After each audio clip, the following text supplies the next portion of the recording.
joining us on this exclusive interview as we bring to you a little in-depth look at the Environmental Protection Agency and the gentleman that is responsible at the helm of all of its operations. I'm talking about the Executive Director, Mr. Kemraj Parsram. Thank you so much for joining us as we discuss a little bit about the EPA. Thank you so much, Travis, and I'm glad for the invite and to speak to you and, of course, to let the public know about the EPA. All right, the first question, of course, to you at this time, I want you to tell us a little bit about yourself, your academic life. Did you envisage that you would have been at the helm of such an organization with such importance in our country? Yes, thank you, Travis. Today's my anniversary, I must say that, right? And it's not about necessarily wanting to be at the helm or a dream, so to speak. It's more so about the love for the Environmental Protection Agency. And so my wife said to me, you know what? You found another love. You found your real love this morning, getting out of bed on my anniversary day. And I had to reflect on that, and it's indeed, true. I had a long history with the EPA. Well, I'll tell you a bit more about that. I have over about approximately 28 years of experience in the environmental field, dating back to the 1990s. And this area is in the environmental regulatory and compliance and enforcement field, as well as at the level of policy, as well as dealing with technical matters across all the sectors in Guyana: forestry, mining, what have you, agriculture, and so on. I have a postgraduate as well as undergraduate studies with the University of Guyana in forestry and environmental studies, and my master's at the University of the West Indies in natural resources management. I also published significantly in the area of coastal and marine resources in the wider Caribbean. I spent about 14 years in the Caribbean region in Barbados. Worked with several of the government agencies as well as the NGOs in Barbados, St. Lucia, Grenada, Antigua. And a significant portion of my time and experience also was home here in Guyana.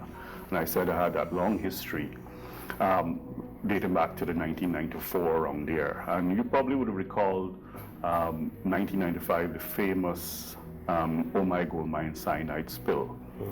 I was there representing the EPA before it was the EPA. It was an office at GAHEF, just a small unit, and I was doing my undergrad but working part-time. And so I was there at OMI being trained in environmental monitoring and what's not.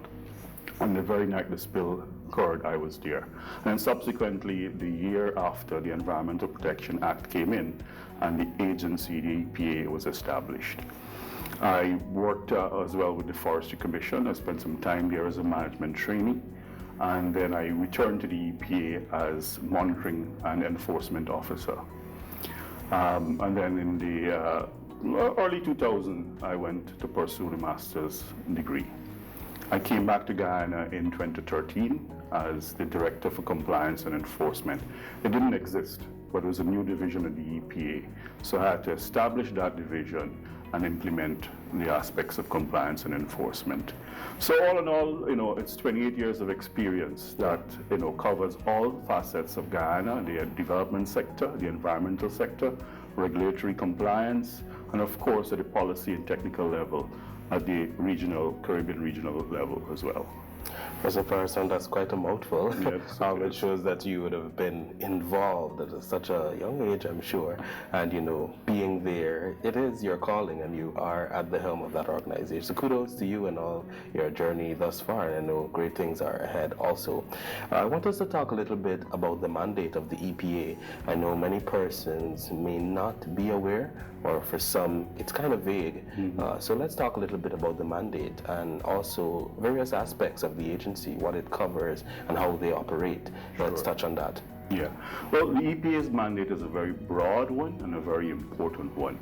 But it's specifically stated in the Act as it is to ensure management, conservation, and prevention of environmental impacts on the environment, sustainable use of natural resources, prevention and control of pollution. So that is a very broad and some very key words mentioned here as in terms of the mandate of the EPA. How do we execute that mandate is, is a different thing as well, or in fact, a very important aspect. So within the EPA, we have several departments. So we focus on environmental authorizations, that is any proposed activity, development activity, and you probably would have heard of many in recent times. So we have to go through an environmental authorization process.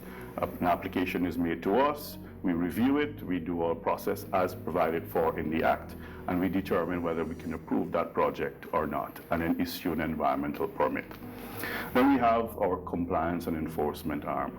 Now, I mentioned in my previous question I answered that there was a compliance and enforcement unit. However, in 2017, that was disbanded. So on my return recently, I recognized the importance of compliance and enforcement and reinstituted that department, a separate dedicated unit dealing with compliance. So it's all good and well, you have to deal with your permitting projects and what's not. The important thing is your follow-up after. You're given a permit, how do you ensure that projects and developers or permit holders are complying with the Environmental Protection Act and the conditions provided in the permit. Apart from compliance and enforcement, we have an education or communications unit, and that is an important thing. Yes. And as per the Act, one of our functions is to ensure that we provide information to the general public. So that's a dedicated unit dealing with public education and awareness, communication, and reaching out to developers and so on.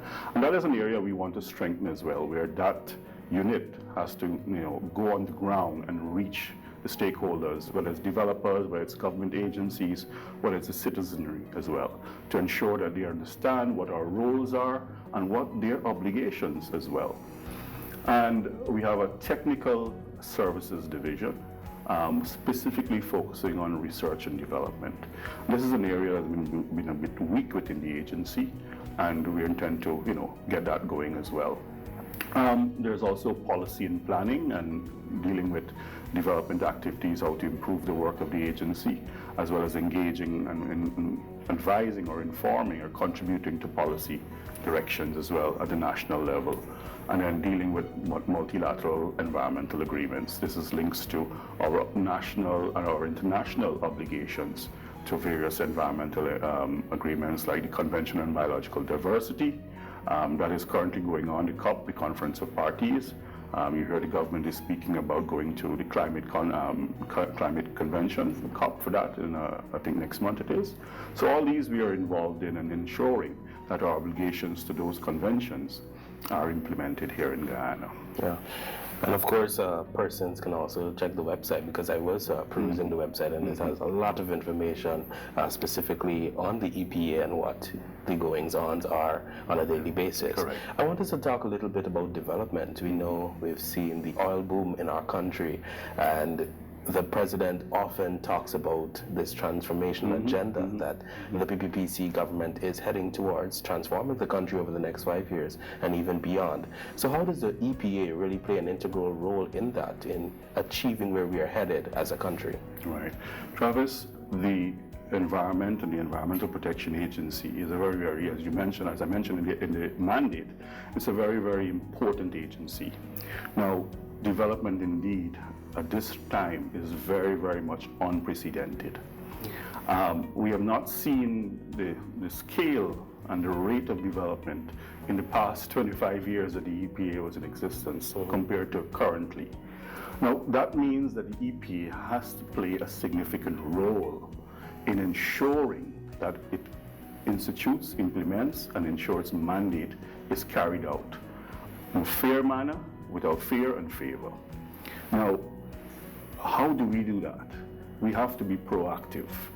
Rather than sitting in our fancy offices, we need to take the EPA and the EPA's mandate to the various levels of government, as well as the general citizen. So engaging government way before decisions are made on projects. And in fact, I'm now engaging, the various ministers and ministries. Somebody has said, EPA needs a seat in Parliament. I don't think EPA needs a seat in Parliament. What we need to be is proactive and reach out to our ministries before any decisions are made, engaging our ministries, engaging the boards, the various boards of our sister agencies that deals with planning and it deals with permissions as well, like the Central Housing and Planning Authorities, our local authorities. So the EPA has now to ensure it takes its mandate to work in partnership, in collaboration with the ministries, with the boards, with the Central Housing and Planning. So at that level of engaging and ensuring that we provide the necessary advice and guidance in ensuring that projects are planned and implemented. Way before, in the past, probably the EPA used to be the last resort, and then you realize there's a whole sort of confusion. So EPA now has to ensure that it takes that level of going forward. So not only at the level of government, but it's also at the level of the developers as well. Current modern regulatory agencies, it's not just carrying a big stick, but it is one of collaboration, one of partnership, one of building trust. So if you as a developer, you come to the table, EPA come to the table with you have a proposal, we have to meet each other on a premise of trust. We set our obligations, we expect you to meet those obligations on a partnership approach. Now, if and only when you decide that you're standoffish or you're not going to comply, then we'll have to come with you with the big stick, with the act, with the regulations. Apart from the developer, it's at the community level. The EPA now needs to ensure that the community is aware and that they're aware that we're looking out for them. It's not just that we're permitting projects. No, we have a process, and we'll probably talk about that a bit later on, how we engage that process, how we implement that process to ensure that our mandate is fulfilled, that the environment is protected, human health is protected, communities can benefit, and the country at large can benefit and grow. We're not a Singapore, we're not the US, but we want to get there. Yeah. At this stage, we have to look at our context and, of course, ensure that our mandate is fulfilled. Yeah, sounds good. I know in recent time we've been hearing a lot about environmental impact assessments. It might be new. It was new to me also until I did some further investigation and reading. Tell us exactly what that means and, how does it work? Walk us through the process, basically. Right. Sure. Well, an environmental impact assessment is an international sort of planning, decision-making tool. It has been in existence for several years. All countries have been using it. When I say planning tool, it is not the only mechanism for an EPA to make its decision. So it starts out by an application coming to the agency, and the Act sets out that. And it provides in the schedule types of projects, your forestry, your mineral extraction, hydros, and so on. That these and any other project that may have significant impact, apply to the agency as the competent authority to evaluate that application to determine whether, in the first stage, what you call screening, that we required to apply this tool or this planning process called the environmental impact assessment to inform our decision. Or the project from our screening, and we do this by site visits, we do this by receiving information from the developer on the project, on the design, the location, the size, potential environmental impacts and all these things. And our staff, we have a cadre of professional staff, immense experience. We have some new ones as well. And their role is to apply their knowledge in screening that proposal activity and determine, we may need to go for the assessment and requiring the environmental impact assessment or not, or we may need something less, not a full-scale EIA, but some other form of environmental assessment to help us inform us on certain aspects that we're not certain about or we have some concerns about, and that can also be applied. Or beyond screening, there's no need for us, the impacts are not significant, and we can proceed to consider whether to grant approval or reject the project, right? So that is the process that we're involved in.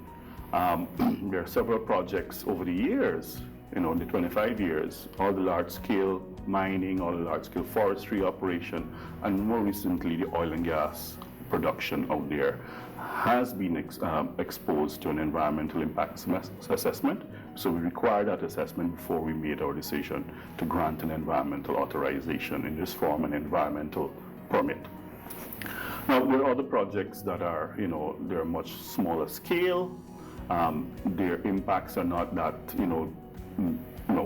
broad-based or what you say in terms of irreversible. There are mitigation measures that can be put in place. So you don't have to necessarily go to an EIA to inform that decision.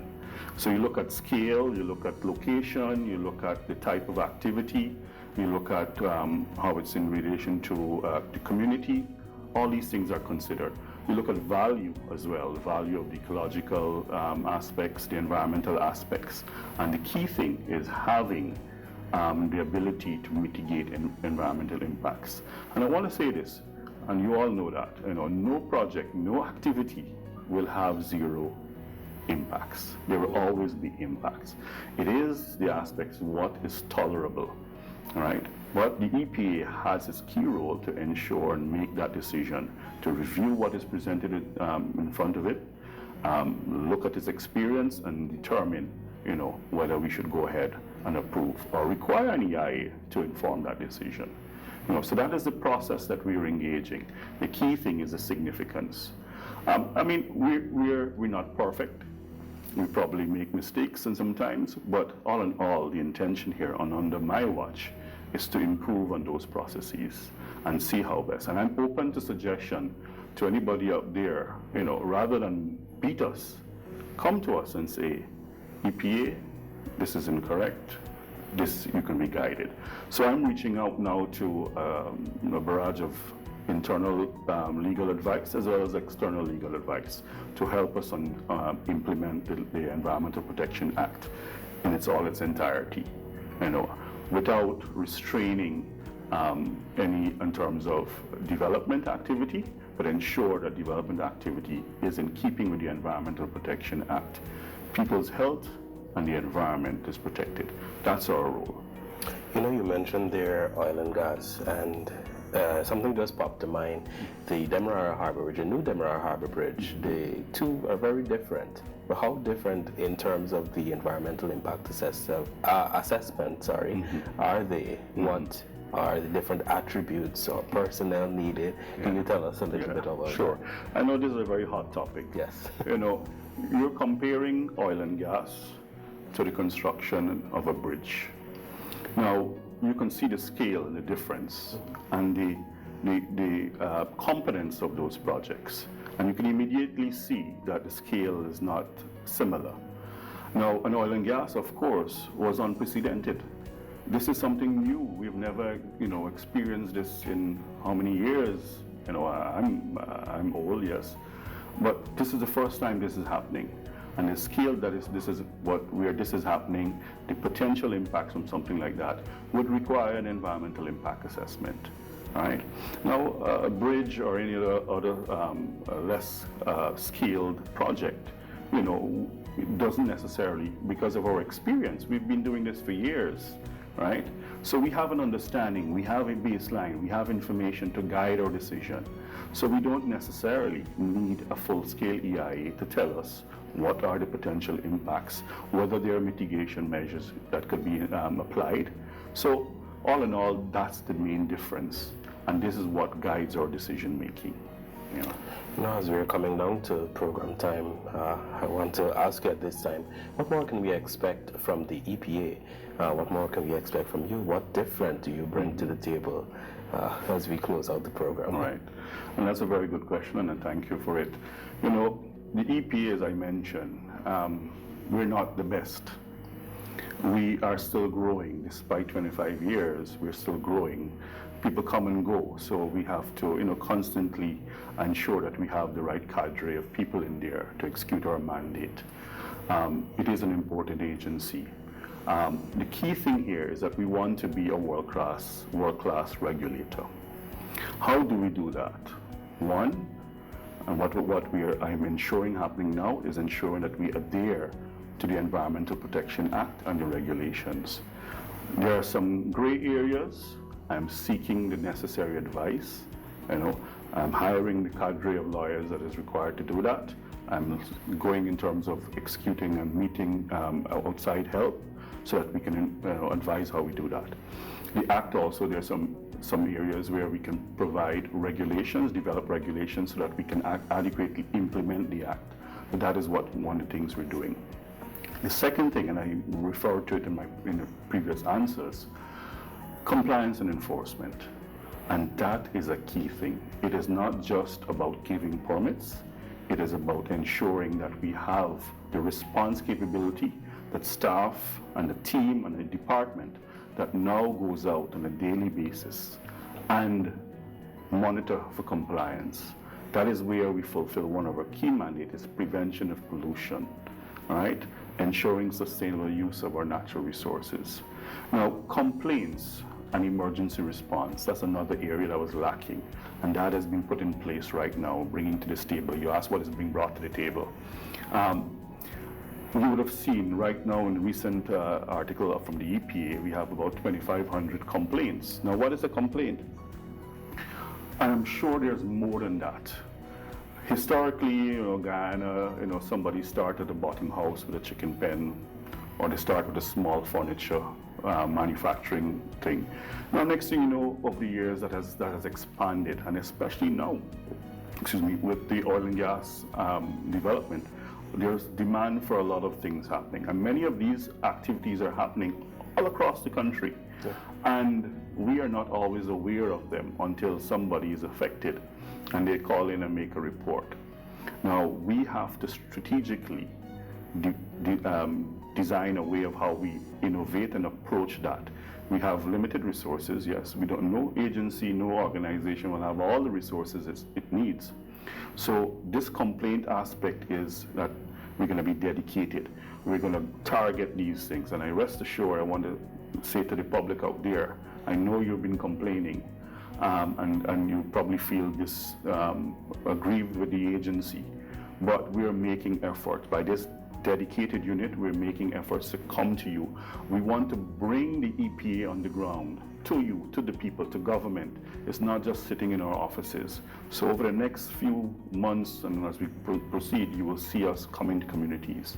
So that complaints and emergency response unit will deal with those matters of concern, right? Because we want to ensure that we protect the environment, that we protect human health. The third thing is, I mentioned capacity. Now, we have to make sure that the appropriate training and skills are embedded in our staff and improving our processes. We want to be a world-class regulator.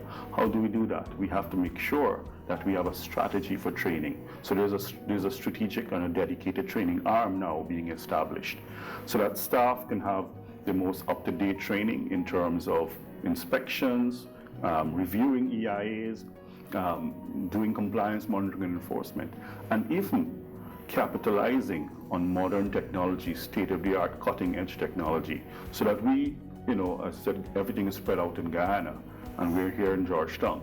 We can remotely monitor what a mining site is doing. We can remotely monitor what EEPGL is doing offshore. So real-time monitoring using GIS, Geographic Information Systems, using sensors so we can know what is the water quality, we can know what is the air quality. And in fact, right now we've just received 5 air quality sensors that we'll be putting up across the country. So the first time in Guyana, we were able to determine what is the air quality index for certain locations. And we'll put that up and it's remotely monitored so we can see on a daily basis, on a second by second basis, what is the air quality. So that very same approach we want to do in terms of water quality, in terms of other aspects. So that is the key thing, is that monitoring and enforcement, that compliance posture. And the last and final thing, but not the least, and as I mentioned and I want to highlight, it is taking EPA on the ground. Our communications department, our PR, our staff needs to go on the ground all the time. not sitting in offices. Yes, we have to do reports and so on. We have offices in Berbice, we have office in Linden, and so on, but we need to be out there more. Yeah. So that is our trust immediately, and that is what I'm bringing, is ensuring. And I've said all of that, but the key thing is that, of course, the staff needs the support. The staff needs the tools. And I want to say to all my staff that my role and what I'm bringing to the table is to ensure that you have the necessary tools to execute your mandate, right? And all the training, the technical capacity that you require. It will take some time. We have to do it by phases, but that is my promise. My promise to the people of Guyana is that the EPA will be a new EPA. The EPA will come to you. We'll try to solve your issues as much as possible. We have to be innovative. We have to be strategic. We don't have all the answers, but I believe that if we work together, we can solve the issues. That's what the EPA will be. Thank you for that, Mr. Parsram. It sounds, especially I like the fact that you will keep the public informed every step of the way. Mm-hmm. And that is important, investing heavily in that communications division so that everyone is knowledgeable about what is happening. I want to thank you for taking time out to be here and sharing so much with us. I want to add something extra and congratulate you on your years of marriage as you celebrate your anniversary. So thank you so much for being here. Yes. And thank you to you, our listeners and viewers of this program, as we had this exclusive conversation with the Executive Director of the Environmental Protection Agency, that is Mr. Kemraj Parsram. And I was your host, Travis Bruce. Thanks for joining us.